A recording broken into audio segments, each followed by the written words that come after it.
Okay, so let me call on the handsome of all and the prettiest of them all. Tito Tan at Tita Elena!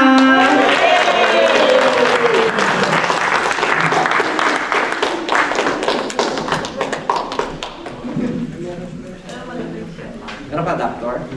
Yeah. Director ko na lang. Okay. Dito. Ay, okay. Masarap lang.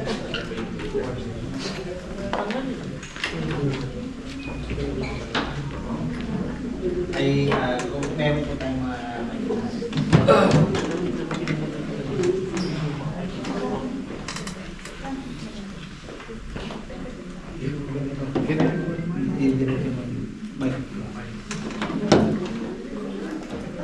Hello, sound check.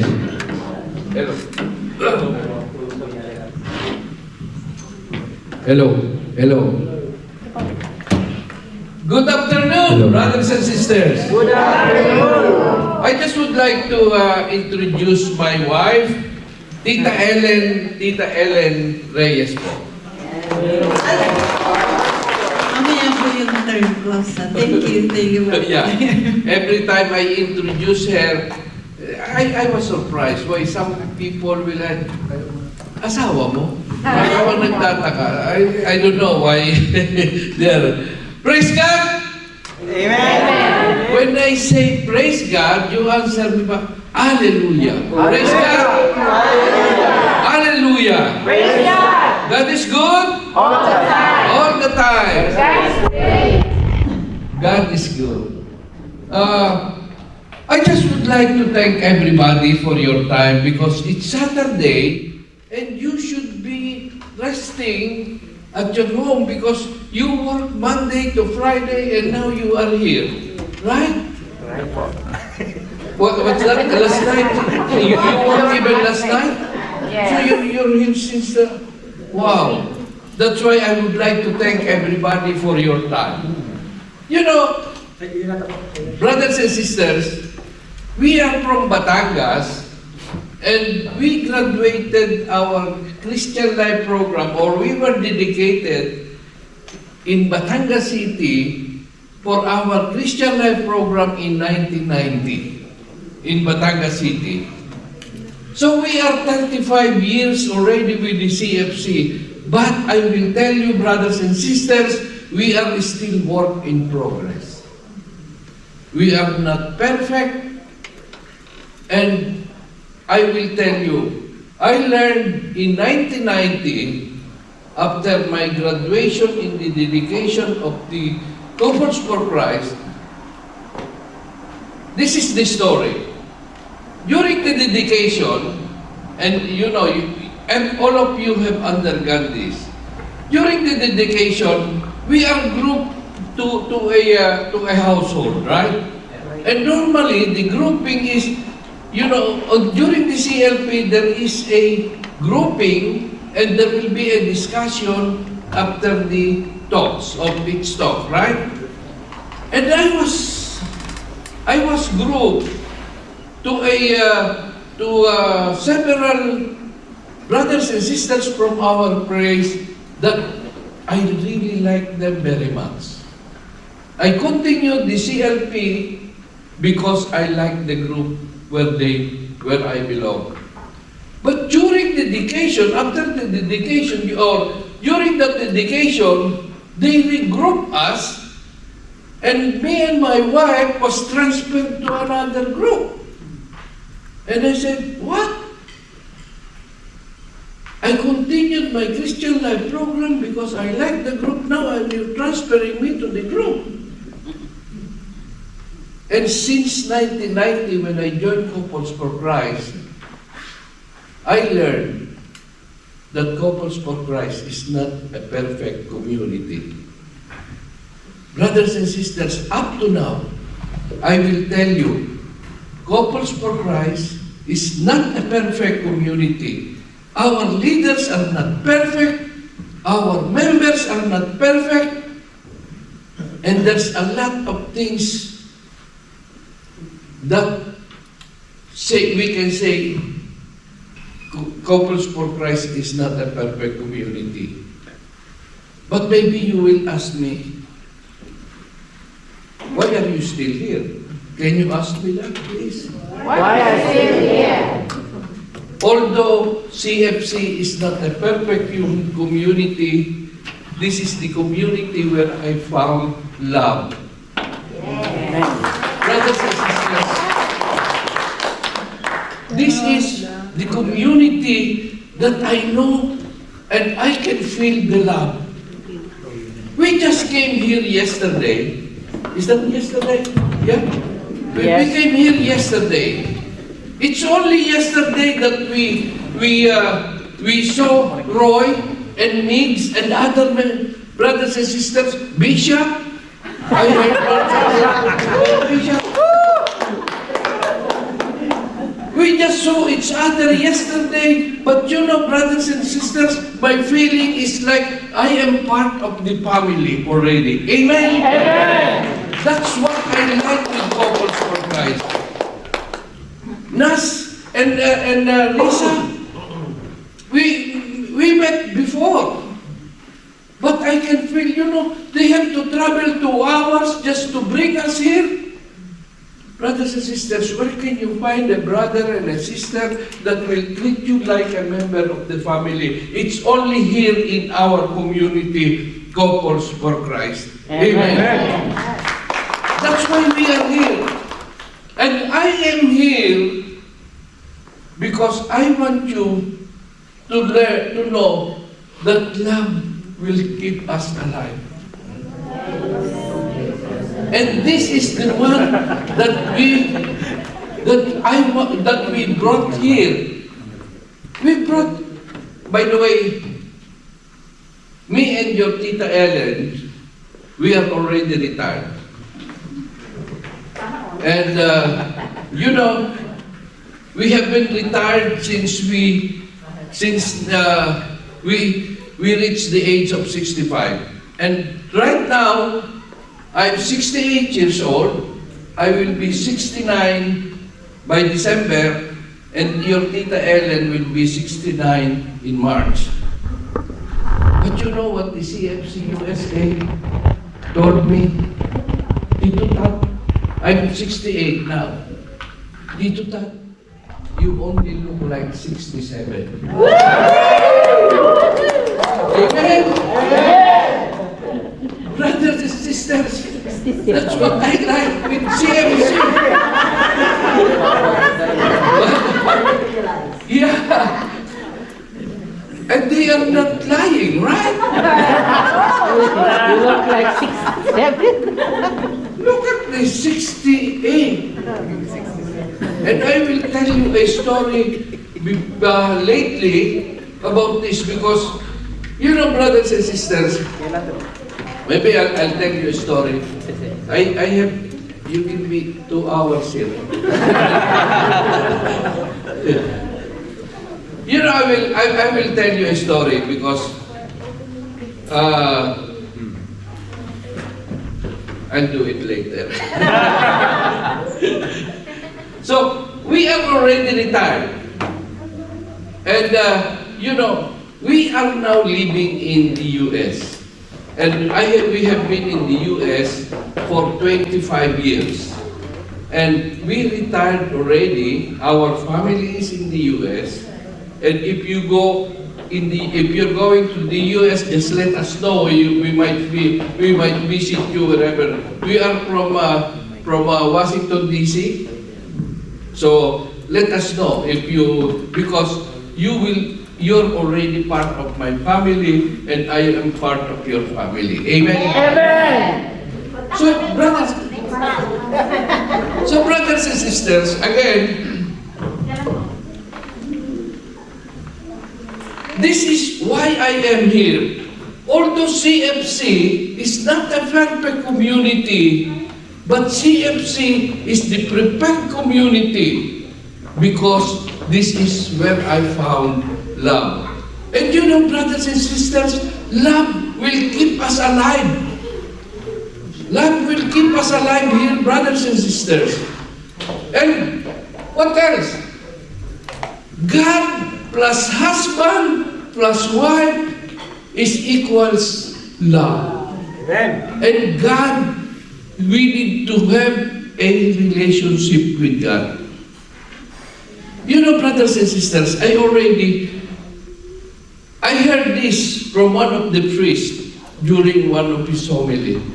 And he said, even if you go to church every day, even if you go to church every day, if you do not have relationship with Him, that is nothing.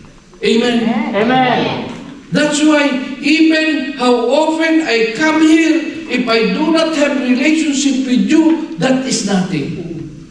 That's why I come here, because what I would like to ask you, brothers and sisters, let's build a relationship.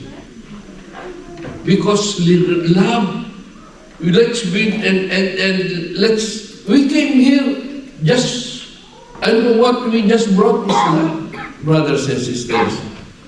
Because relationship, our community, CFC is a relational community. And love makes the world go round. Brothers and sisters, love makes the world go round.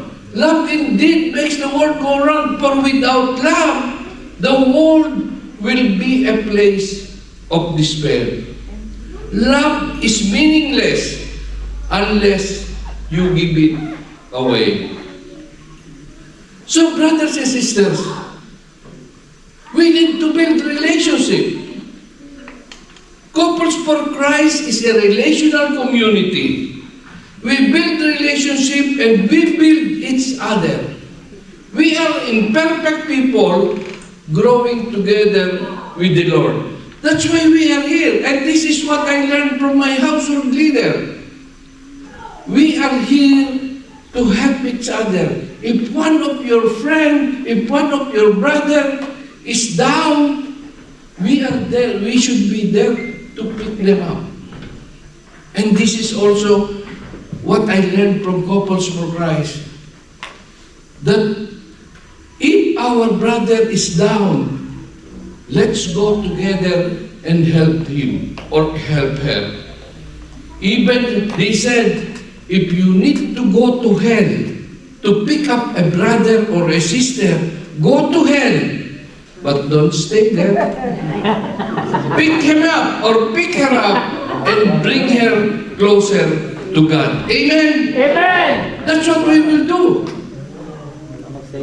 We need to help each other, pick up each other, so we will be together. Because when we reach the gate of heaven, they will ask you, where is your friend? Where is your household head? Probably maybe the household head is the one that's left. So brothers and sisters, we need to help each other. Again, the most important relationship that we'll ever have is the relationship that we have with God. Again, we will go together. We will be together in going closer to God. You know, that is what I like. Be a servant and light to the nations. We should be light. We should be light to the other members of our community that is still in darkness. And I've been telling this in every area that I go. Look at, can I ask all of you, in 30 seconds, can you please look around and see and check any member in our community that you know that is not here? Any member of our community or your friend and anybody that you know that is not here right now. Can you please take a look? Go around. Dami. Your eyes. Dami nila. Madami sa... Mas marami po wala. Mas maraming wala. Opo. Hindi po mabilang. So brothers and sisters, this is what I will ask you.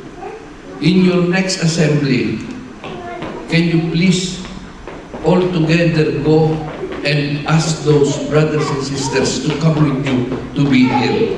Amen? I will ask you, and I will ask Roy if this number will be double next assembly. So again, please, you said yes to the Lord. So brothers and sisters, please bring those brothers and sisters that are here right now next assembly. Again, brothers and sisters, as simply as I can put it, we are here on this earth to love and to be loved, and love is life. We are all brothers and sisters and should love one another. And we need to build relationship. CFC is a community of relationship. To build a brotherhood and sisterhood with intense loyalty to one another. Amen? So brothers and sisters, always make sure. That's why we are here. We need to build relationship, because what I would like you to do or to have is that you're going to attend the household meeting because you love the people that you will meet in that household meeting. Amen? That should be the case. Like for example, if you are coming here for an assembly, prayer assembly, you are coming here because you are excited to see the people that you love will be here. Right? Not the food. Maybe some of you said, oh, let's go because Mig's gulay is, what's the name? Pakmet. Their pakmet is nice, it tastes good. That's why you are coming here. So brothers and sisters, that should be the case. That you are going to the CFC activities or CFC meetings because you are excited, because you love the people that you will meet there. Amen? So brothers and sisters, let's do it. Let's make sure we do it next time. And what else? You know, it's love that builds community. I don't want that CFC is a community that is very expensive. What do I mean of very expensive? That you are always going to bring food, bring potluck. Sorry to say this. Every activities. That you're going to spend a lot. Because, you know, brother, I'll be honest to you. There are some sisters, especially in the US, that are saying, you know, Tito Tat, it's really stressful to have those potluck, even thinking of what food to bring. It's a stress. You say, right? Can you say, is it true? Yes. Okay. No. So what I'm saying, brothers and sisters, let's discourage potluck, but we encourage tithing. And we will get a simple food. Not too lavish. But it's only, Steve, and you know, it's only Filipino who eat a lot, right? Exotic left in the food. What? Nothing left in the food. Yeah, you see, nothing is left. It's good. And then you know, even we went to Isle of Man, we went to Ireland. They said that we just came from work, we still have to cook. We were tired, we still have to cook and bring it in the. Being a member of CFC should not be a very stressful one. We don't want you, I'll be honest to you. in Houston, we have a household leader. We have a household member who go on vacation on Friday because the household meeting is on Friday in their house. They have to go on vacation because they're going to clean the house and prepare food. Is that right? Right? It's no. It becomes burden. And I told her, if you will do that next time, we're not going to do any household meeting anymore in your house.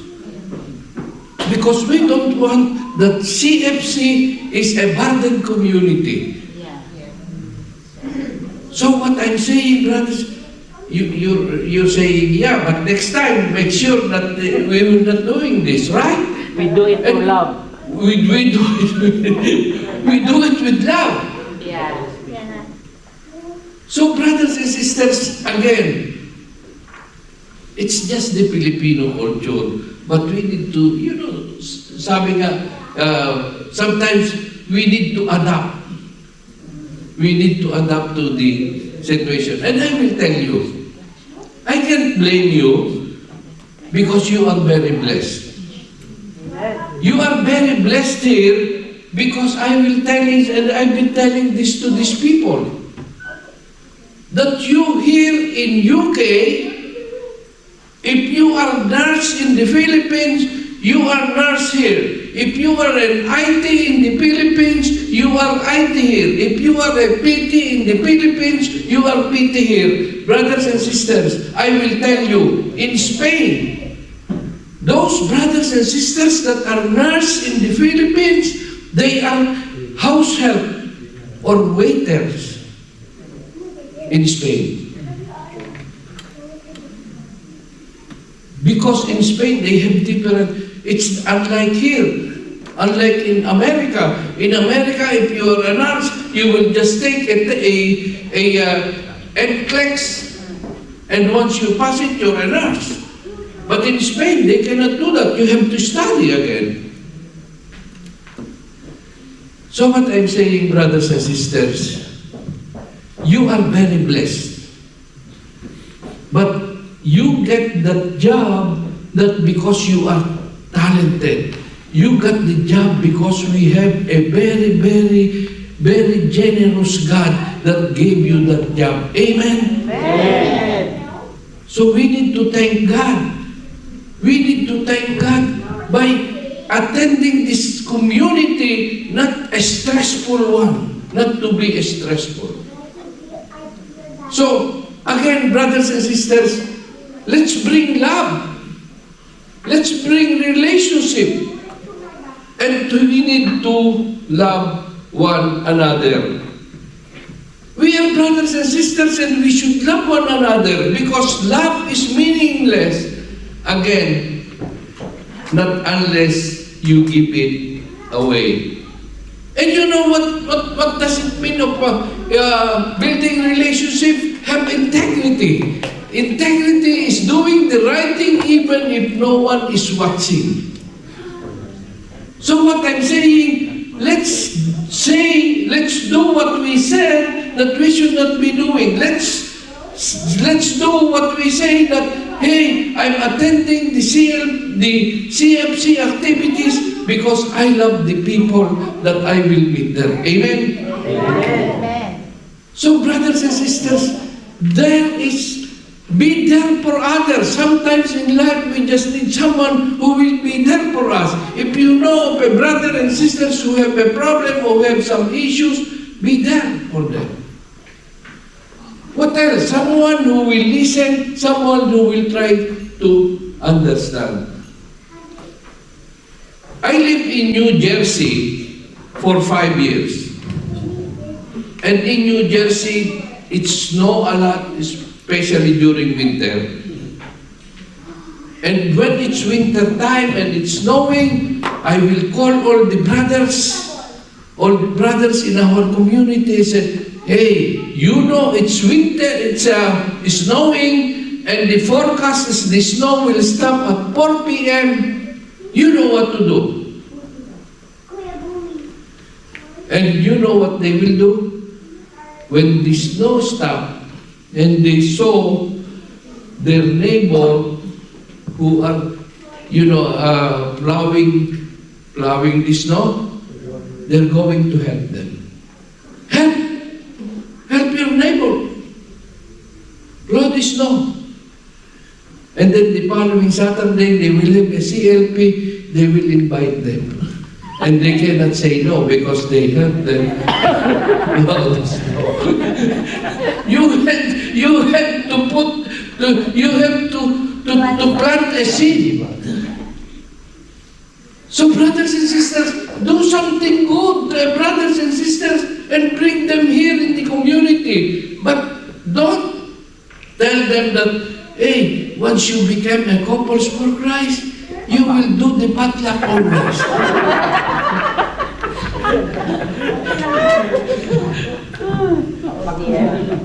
Okay. So brothers and sisters, again, we need to build relationship. Be there for others. You see, I did know that my wife took pictures of me. I have to wait for 1 hour because I didn't know that the story of this is one of the leader of CFC, one of the leader in CFC in Louisiana wants to step down, and he said that I'm quitting. I don't want to be a member of CFC anymore. So after work on Friday, I have to drive. I will tell you this is honestly. I have to drive 4 hours. You know, in the U.S., driving 4 hours in the highway, driving 70 miles per hour, that's how many miles is that? But I went there because I learned or I heard that a brother wants to quit and get out of our community. And because, I came from work, I drove. Unfortunately, I was also caught speeding and I got a ticket. And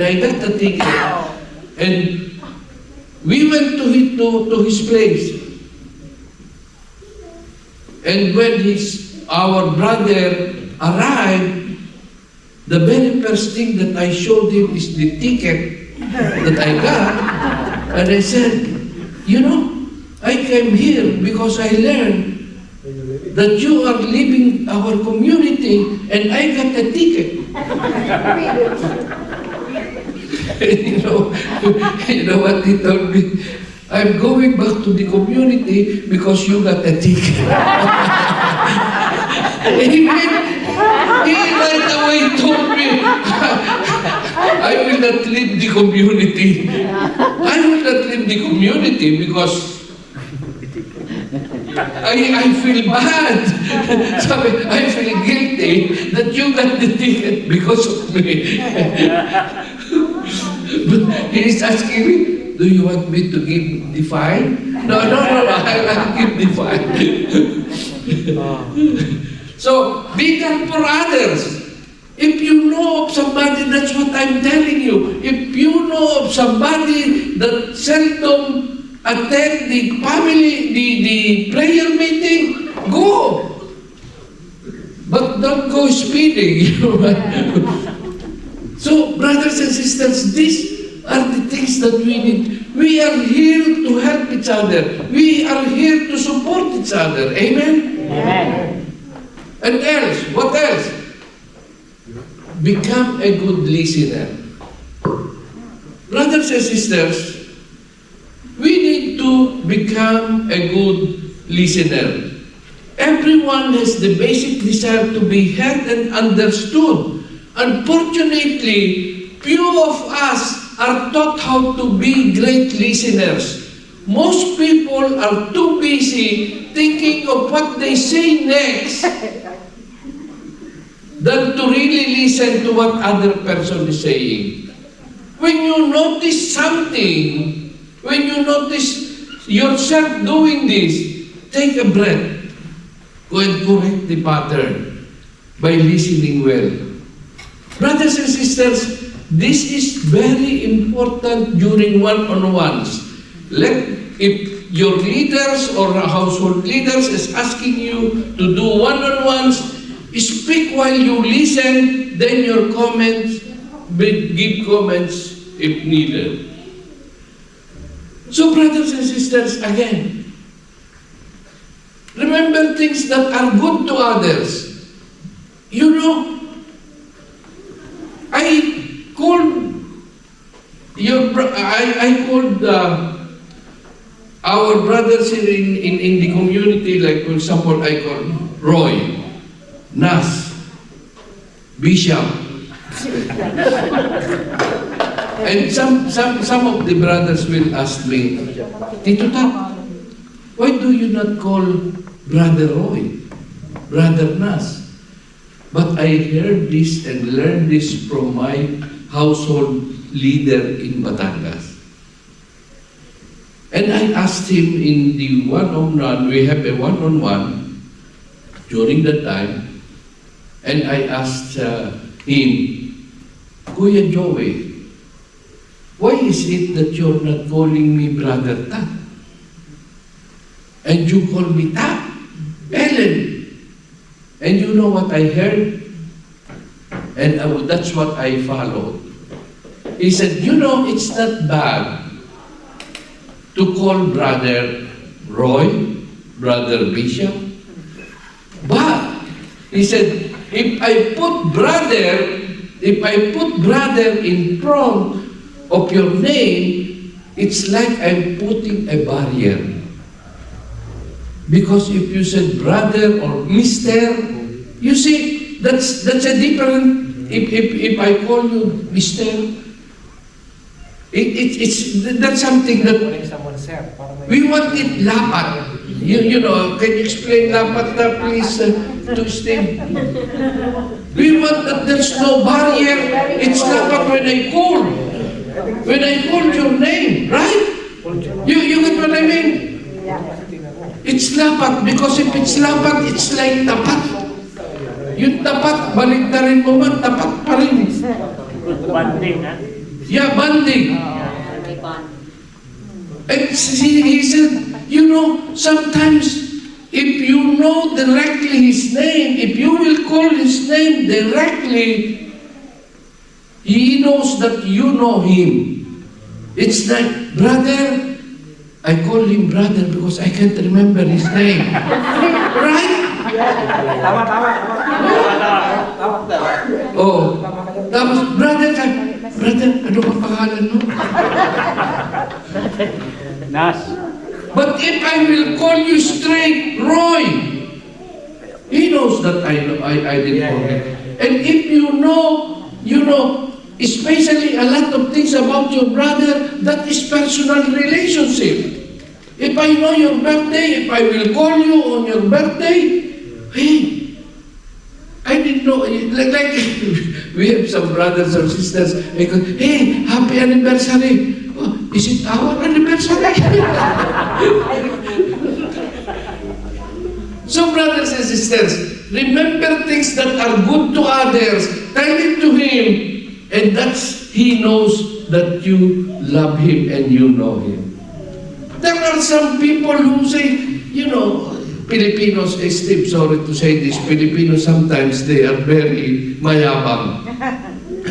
They will put like in his name, after his name he said,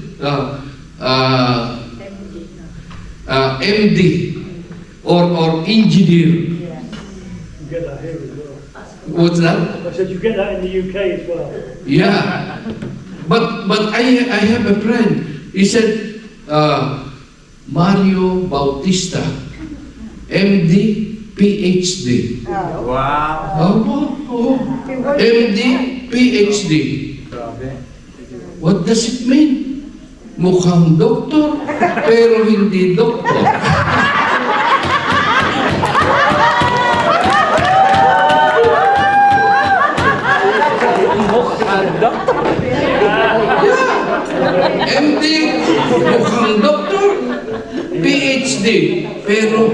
doctor.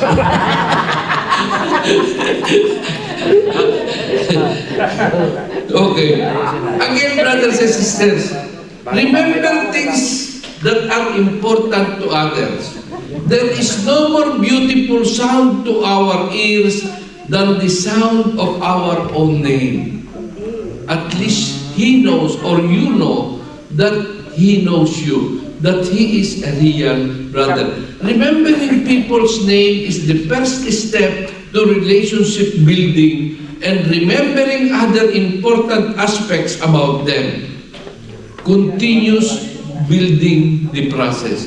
They will tell us what is important in their lives, as all we need to do is listen and pay attention. We don't have to remember everything about them. Just focus on their names and one important piece of information. Amen? Amen. So brothers and sisters, let's do that. Let's think of that. And again, I will be makulit. After this, even if you just call or make a chat to your friend who is not here right now, tell him, brother, our next prayer assembly or is next, when is the next assembly? August. August. Our next assembly is in August. August, June. It's now June. How about July? What? Pass. Huh? Yung may TWR po tayo. Oh, because of the TWR. Okay. So, if tell him, brother, we have TWR. Invite them in the TWR in Birmingham. Amen. Amen. And then and let's make sure that you invite them there. Okay? What else? Make time for your relationship. But not only finding time, it's not having time, it's about making time. Let him know that you really put this time in going and inviting him again. Again, brothers and sisters, let's pray for them. Let's pray for them. This picture was taken in one time in Manila. There is a earthquake, and the parish that parish was devastated about that. Okay, valuing family. Okay, family is a gift, and I would like to call my wife, so he will start sharing about our family.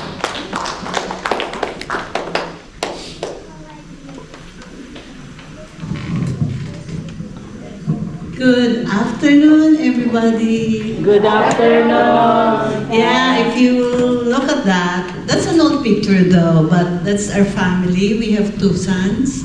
One now is 41, the other one is 31. But they're both busy now. They've been with Kids for Christ, Youth for Christ, and Singles for Christ. But now that they're busy, the 41 works in the Department of Defense, the U.S. Department of Defense, as a computer electrical engineer. The other one works with the Department of State. So they're also out of the country most of the time. So, but I want to share about them.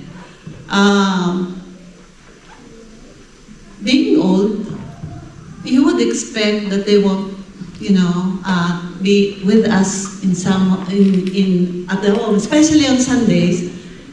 If they're at home, one or both of them, we are sure that we are going to church together at 10:30.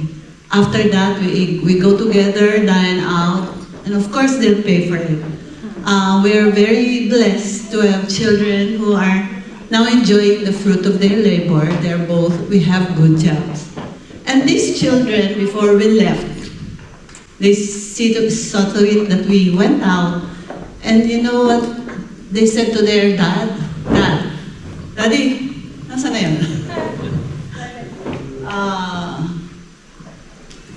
bilin is be good to each other.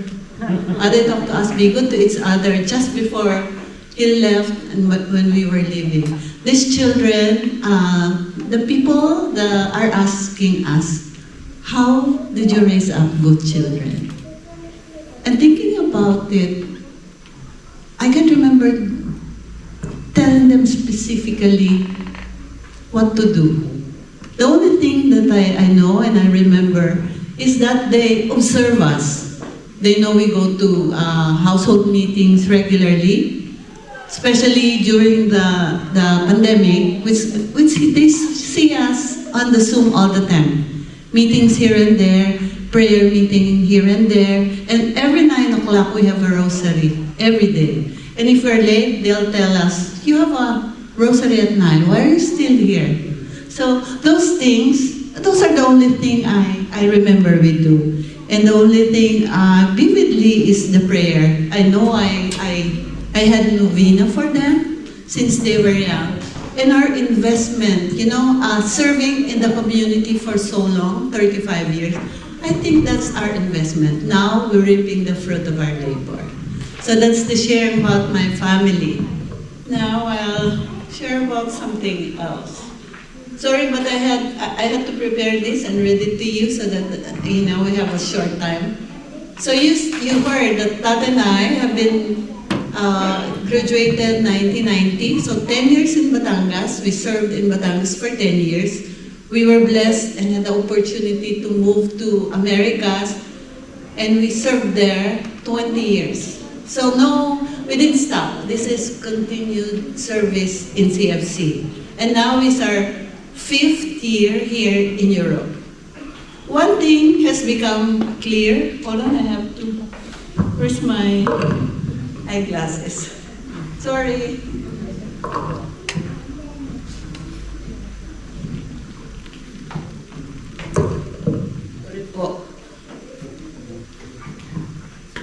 Yeah. One thing has become clear. Every moment, every challenge, and every joy has been a building block in our journey. And at 68 years old, we are still going strong. And our secret? It's not about age. It's about being fueled by love and passion for serving others. What truly inspires us to do more and be better is the love and kindness of people we've encountered along the way. Like you here. Your generosity, commitment, and compassion have touched our hearts and motivated us to serve with greater love and humility. As we journey together, we're reminded that it's not about what we do, but about the relationships we build and the love we share that truly makes a difference. We're not the most polished speakers, and English isn't our first language. Sometimes grammar and communication can be a challenge for us. But one thing we are sure of, God's love and provision are more than enough to overcome our limitations. We only rely on His grace and guidance. We are reminded that it's not about our abilities, but about His power and love that shines through our weaknesses. Serving in different cultures has taught us to be adaptable, to listen, and to learn from others. We've seen firsthand how God's love can be manifested in many different ways, and how His plan can unfold in unexpected ways. One thing that struck us throughout our years of service is the power of hope.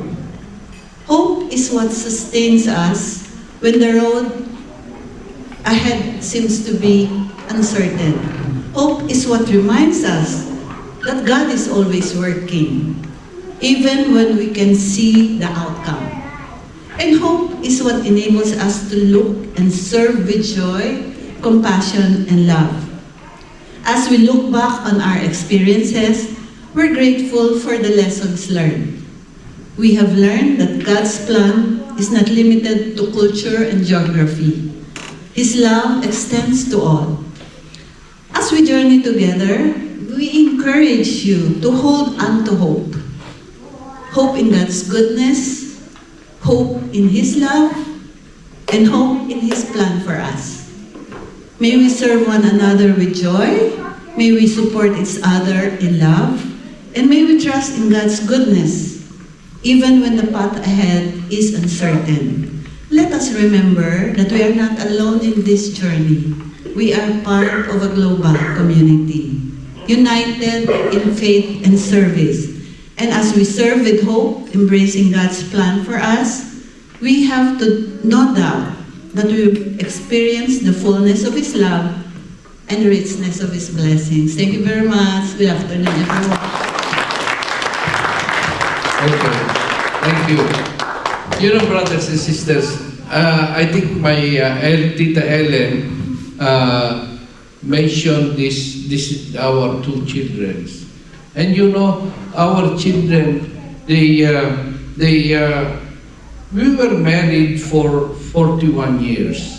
We have been married since 1984, and then we attended the Christian Life program in 1990. So our two sons, you know, started as Kids for Christ, Youth for Christ, Singles for Christ, and I've been telling them that they grow up in our community, and they never question us going out of, you know, in 1 year, it's good if the accumulated days that we are in the U.S. is 3 or 4 months.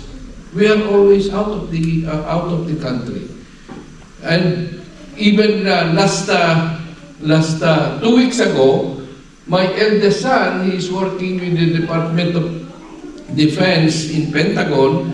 He is a computer electrical engineer, and he called me, he texted us, "Dad, Mom, please pray for me because I'm going to brief the Department Secretary of Defense for some projects. Please pray for me." They know God, and they love God, and they serve God also. But also, brothers and sisters, I seldom relate this, but because we are part of the family, I will tell you a story about myself.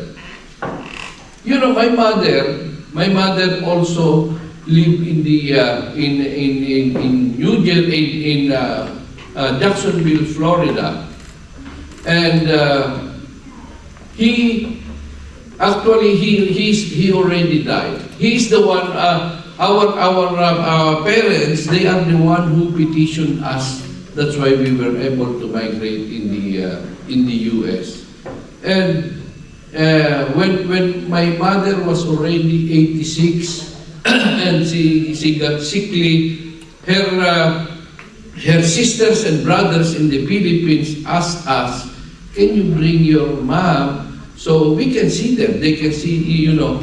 So we brought her, and she died in she died in the Philippines in 2013. And in 2013, when she died, while during the wake,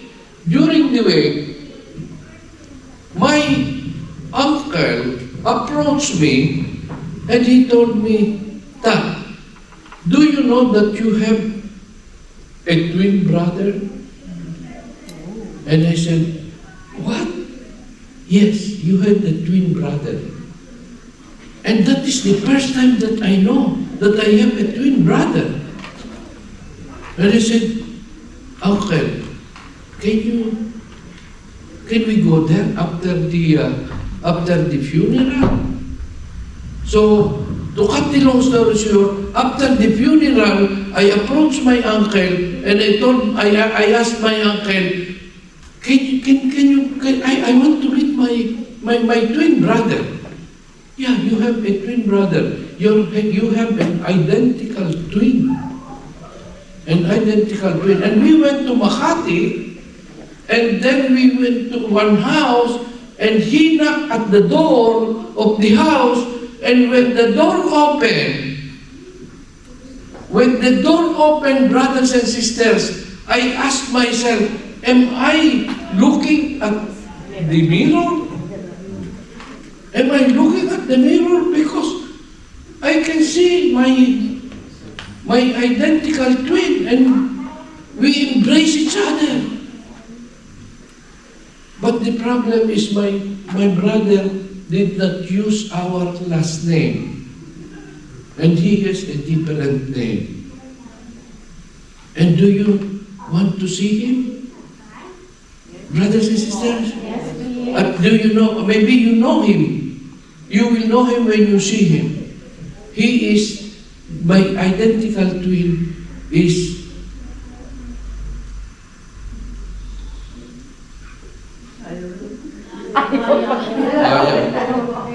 ayaw magpakilala. And my identical twin is si Aga muna.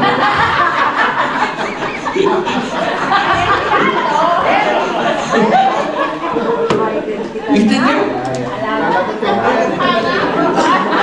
Magkamukha na. Wala kong kontra. Magkamukha na.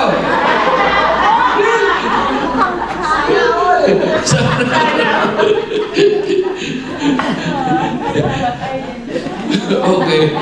So that is... Talaga! Talaga! Sabi na yan. Ayun na tayo. Ano? Oh? Spot the difference. Spot the difference. Spot the difference. Sabi nung isang handmade, nagbigay kami, we gave an MER in France. Sabi nung isang handmade si, brother, alin ikaw dyan?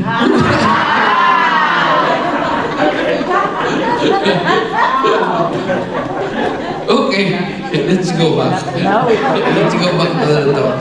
Okay, family makes children's future. You know, brothers and sisters, we make sure that our children, we always include them in all our CFC activities. Children are a gift from the Lord. What else? It says, Ephesians 6 verse 4, fathers, do not exasperate your children. Instead, bring them up in the training and instruction of the Lord. And that is Ephesians 6 verse 4. And they said, it is easier to build up a child than it is to repair an adult. Right? Because it's better. They said, let your children cry when they are still young. Not that you will cry when they are already old. Because you did not train them. Amen? Amen. That is what we need to make our children's future.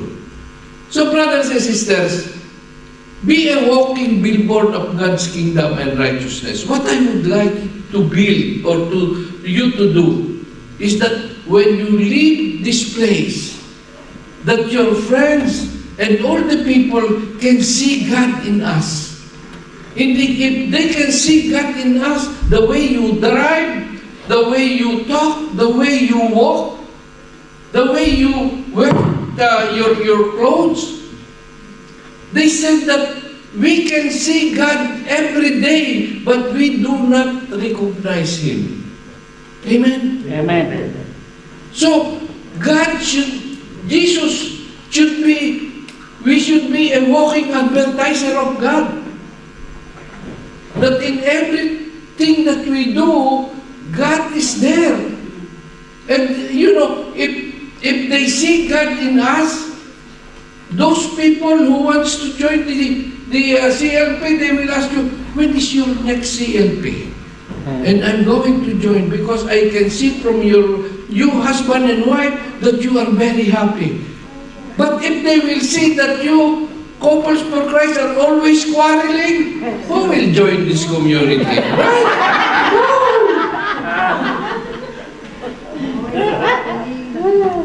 And you know what they said? We know that you are a couples for Christ if you are fat. Because of you always eat. Potluck. Potluck. Because of potluck. So again, be a walking advertiser of God. Are you God's billboard that attracts people? You know, the family is central to God's plan. We always include Jesus. Let's always include Jesus. What else, brothers and sisters? What we're saying,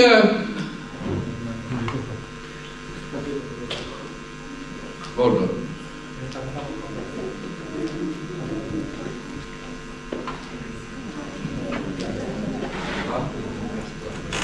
Okay. It's 3:02. Can we ask everybody to please stand and let's have a Divine Mercy prayer. Just a short one. This is short one.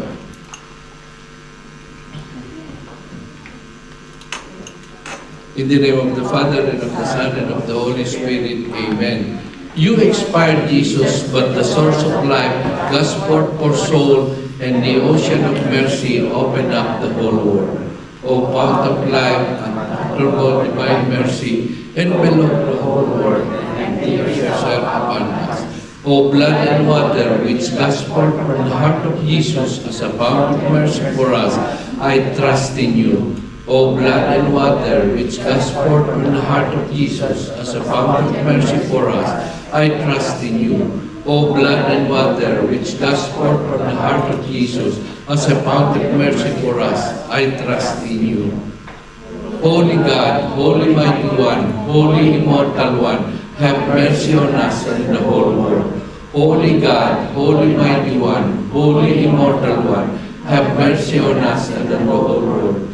Holy God, Holy Mighty One, Holy Immortal One, have mercy on us and on the whole world. Jesus, King of mercy, we trust in you.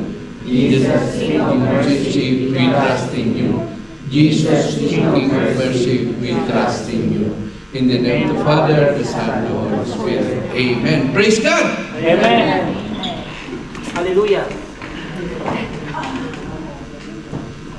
You know, brothers and sisters, we're talking about family. And I would like also to, this is for those parents that have still, family. You know, one time, my eldest son talks to me because when my youngest son is still in college, we always give him what he needs.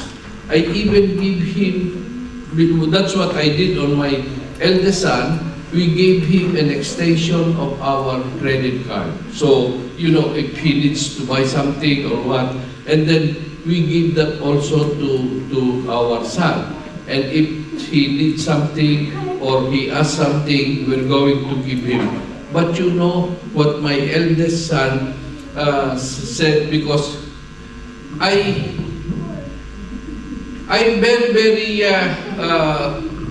yung bang, doon sa youngest son namin, we always give what he wants. And you know what my eldest son told me, Dad, sabi niya, money isn't love. Love is when you are willing to sacrifice something for a long-term good of that person. If we don't do that, we will just be enablers, and he will not learn how to be a responsible adult, husband, or father. So if we give everything that they need, we are enablers. So that's why, like God gives us what we need, not what we want. Because sometimes what we want is not good for us. That's why God doesn't give it to us. That way, we can show love. My son is telling me, I want him to learn how to be accountable and responsible. So again, brothers and sisters, family stays with you in any situation. So we need to be a billboard that will attract people. What are the expressions of love? Expression, service with a smile. Every time there is a service, CFC service, every time that there is a Christian Life program, service with a smile. Because those participants, CLP participants, they are observing you. If they see that you are happy, they will continue attending the Christian Life program. But if they see you quarreling somewhere in the corner, who wants to continue the CLP, right? They will not continue the CLP. So what I'm saying is, you need to be smiling always. Smile always so people can see that this community is a masayang community and we love each other. What else? Witnessing. Witnessing is simply telling what one knows and experience oneself. This also happens, you know, in witnessing. This happens also to the blind man. Remember that the blind man, that he said that some of the guy asked, who is that guy that give you your eyesight? And he said, no, I did not know anything about Jesus, but what a witness he was when he said, one thing I know is that I was blind, now I can see. So brothers and sisters, Christians had the concept of simply telling about something wonderful that happened to them and how others could have saved them. So brothers and sisters, what I would like to ask you, we will have a personal relationship and we will bring love, and what we need to do, brothers and sisters, is we need to go on mission. And going on mission, we will be blessed and we will be blessed. Remember this? This is me. Is there a... Can you see? This is me, right? And this is Tita Ellen. And that is my hand, you know? And then what I did, I pick up the hand of Pope Francis. I pick up the hand of Pope Francis, and then I put it on my head. You see that? Okay? Did you see that? I put it in my head. So if Pope Francis will become a saint, this will be a relic.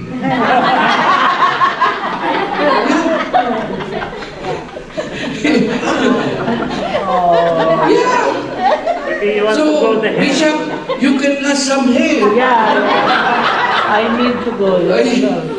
You see that? Oh. Yeah. I pull his hand and put it here. So that's me now. And this is Ellen's hand. So, brothers and sisters, again, you know, if he will become a saint, you know where to get a relic, okay? And I will give you some. Okay, go and make disciples of every nation. So brothers and sisters, this is our, God brought you here because He has a plan for you. It's not that God brought you here just to eat. No. God brought you here because you will really realize later that, that's why God make me a member of Couples for Christ, because I have to bring a friend or a relative closer to Him. And He will ask you God will ask you about that. Brothers and sisters, looking back on our mission trips, we will realize that it was us who were blessed by the people you come to bless. You know, we come here to bless you, but what happened is you are the one blessing us. And I will tell you, I like that, be a servant and a light to the nation. Because you know, brothers and sisters, we are light to the nation. And we will do this because God chose you. God chose you. The Lord has given you the task of building a strong family. And this community is a part of that family. And this is what I'm telling you, brothers and sisters. We need to bring our candle, light our candle, and go to a brother or sisters that are still in darkness so we can bring them closer to God. Let's listen to the song. This is, again, be a light to the nation. And look at the lyrics of the song. Look at the lyrics of the song.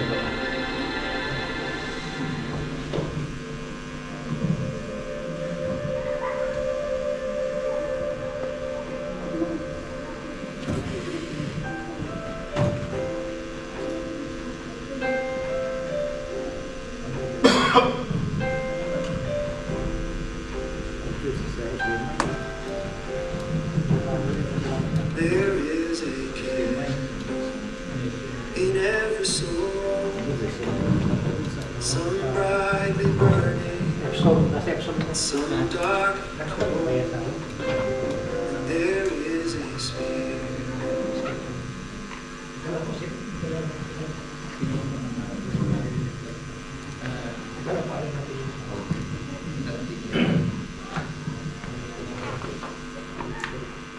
Hold on, I think they're making it good. Ano lang po, hindi ko na makabalik na yung laptop. Yan, Bluetooth. Yan, Bluetooth.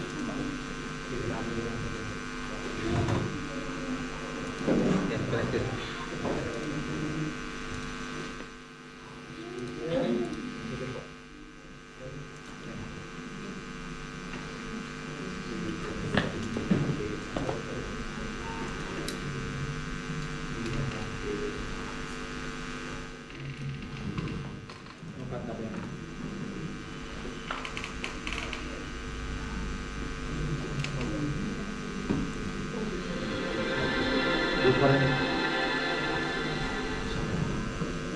Anong kanta ba yan? Rinig naman. Anong title yun? Ano title ng kanta? Go like the water. Wait.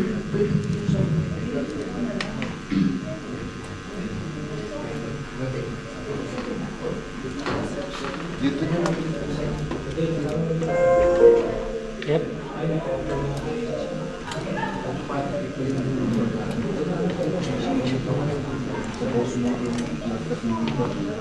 Hindi.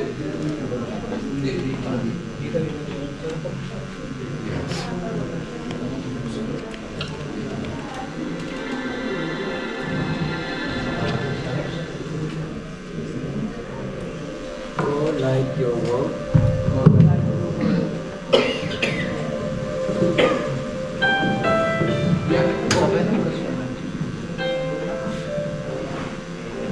In every soul,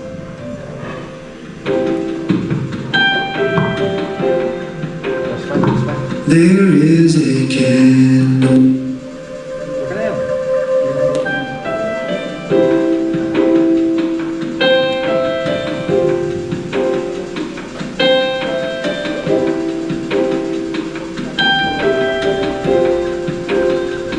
There is a candle in every soul, some brightly burning, and some dark and cold. And there is a spirit who brings a fire, ignites a candle, and makes his home.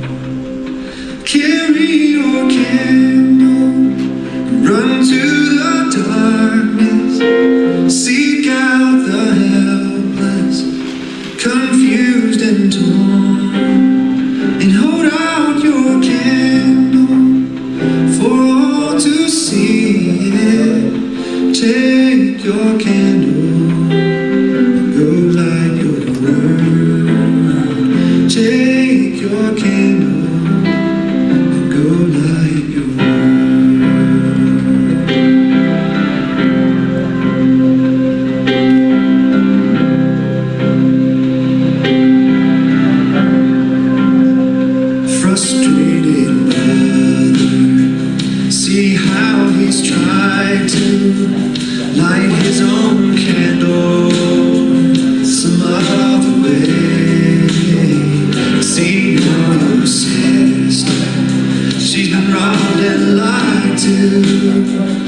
still holds a candle without a flame. So carry your candle, run to the darkness, seek out the lonely, the tired and worn, and hold out your candle for all to see. Take your candle and go like the world. Take your candle and go like the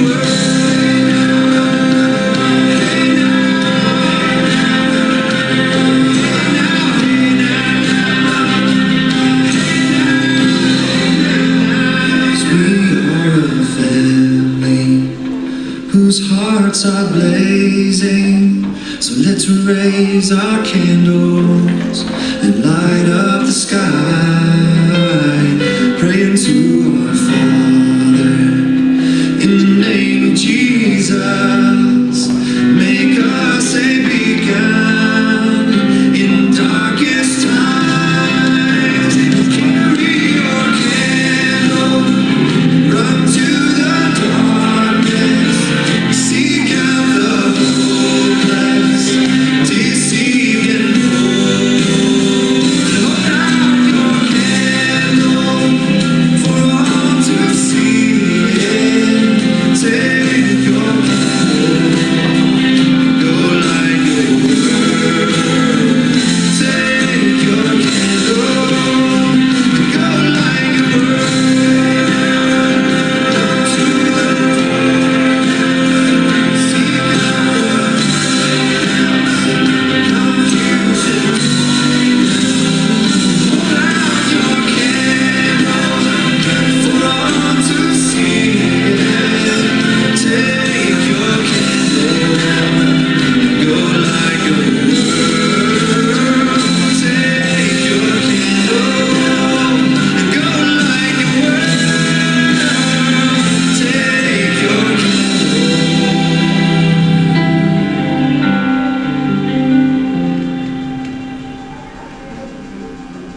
go like your word.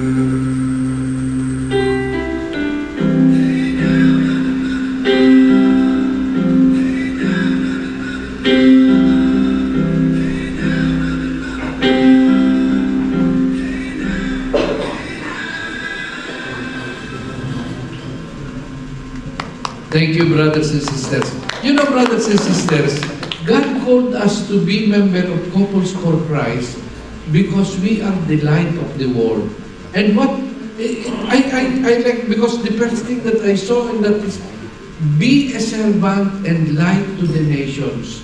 You know, we came here with our candle and we are going to enlighten it to you or put what we notice now, our candle is, our candles became brighter because of you, brothers and sisters. Thank you so much, because we can feel the love, and our candle that we brought becomes brighter because of you. So what I would like to ask is, be a light to the nation and bring your candle and go to a brother and sisters that are still in darkness and bring them closer to God, because love will keep us alive. I would like to ask everybody, let's sing this song. No, let's sing this song. Please stand up. Please stand up, everybody. We will sing.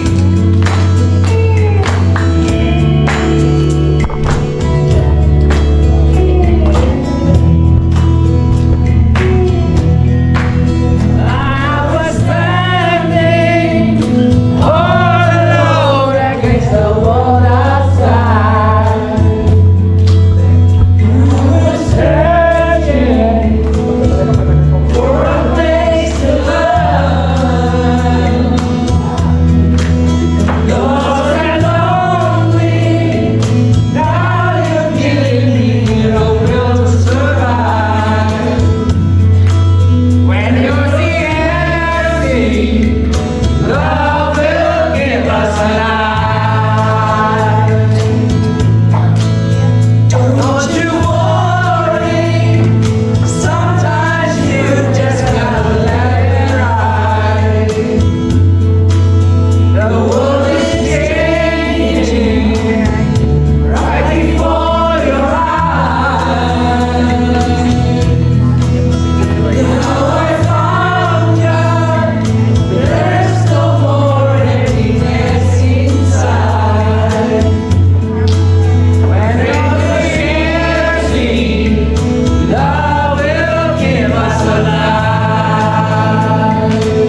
Wow.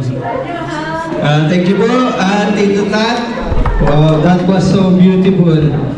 When we are in CFD, love will keep us alive.